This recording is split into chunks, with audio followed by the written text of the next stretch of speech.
journée historique en Israël. Pour la première fois, un avion de la compagnie El Al survolera l'Arabie Saoudite pour se rendre aux Émirats Arabes Unis. En effet, Ilana, c'est à 10h ce matin, heure israélienne, qu'un Boeing de la compagnie El Al quittera l'aéroport Ben Gurion pour Abu Dhabi en survolant l'Arabie Saoudite. C'est en effet la première délégation israélienne officielle à se rendre dans ce pays depuis l'annonce par le président Trump il y a 2 semaines de la normalisation des relations entre les Émirats Arabes Unis et Israël. Des délégations américaines et israéliennes se trouveront à bord de cet avion.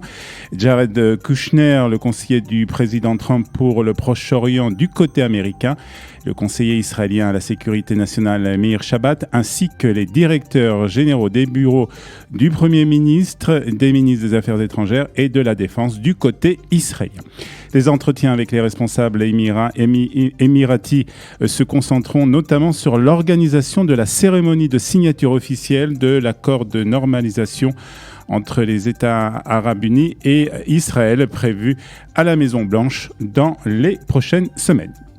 La tension continue entre Israël et le Hamas. Hier, ce sont plus de 36 incendies qui se sont déclarés suite au lancer de ballons incendiaires depuis la bande de Gaza.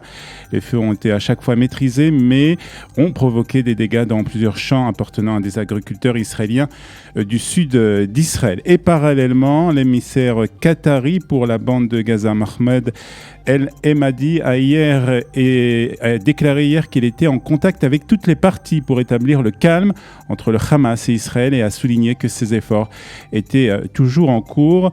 L'émissaire est arrivé mardi soir dans la bande de Gaza avec une aide financière et des propositions pour relancer une trêve entre le Hamas au pouvoir et Israël. Et puis le cabinet ministériel israélien consacré à la lutte contre le coronavirus a approuvé hier soir à l'unanimité le plan Ramzor élaboré par le professeur Roni Gamzou pour freiner la propagation du virus en Israël. Le plan Ramzor, feu de signalisation en hébreu, prévoit notamment la division du pays en 4 degrés d'alerte: rouge, orange, jaune et vert. Les zones rouges où le taux d'infection est important seront soumises à des restrictions drastiques, tandis que les zones vertes où les contaminations sont peu significatives verront l'imposition de restrictions plus allégées. La classification des zones s'effectuera en fonction des données du ministère de la Santé et se basera notamment sur le taux de propagation du virus ou encore le nombre de tests effectués. Lors de la réunion hier, les ministres ont également évoqué la possibilité de confiner le pays et d'imposer des mesures plus strictes pendant les fêtes de Tishri, possibilité qui n'a pas été retenue pour l'heure. Des nouvelles mesures ont été annoncées aussi concernant les salles de spectacle et l'organisation de mariages. Et puis hier soir, le ministère de la Santé a annoncé que 919 Israéliens étaient décédés du coronavirus depuis le début de cette pandémie. 444 malades sont dans un état grave et 127 ont besoin d'une aide respiratoire.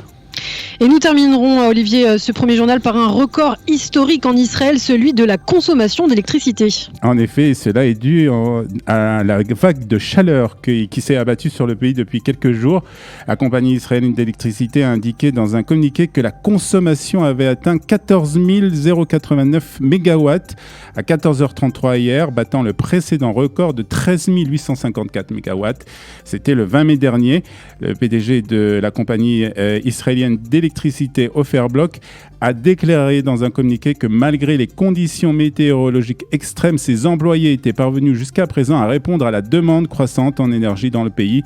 Les températures les plus élevées ont été mesurées dans la ville de Yavneel, près de Tibériade, 47 degrés, au kibbutz Sde Eliaou, près de Beth Shean, 46 degrés, et puis le thermomètre a atteint 38 degrés dans la région de Jérusalem. Les températures devraient rester élevées aujourd'hui pour baisser légèrement demain, avant un retour en force de la canicule prévue en fin de semaine.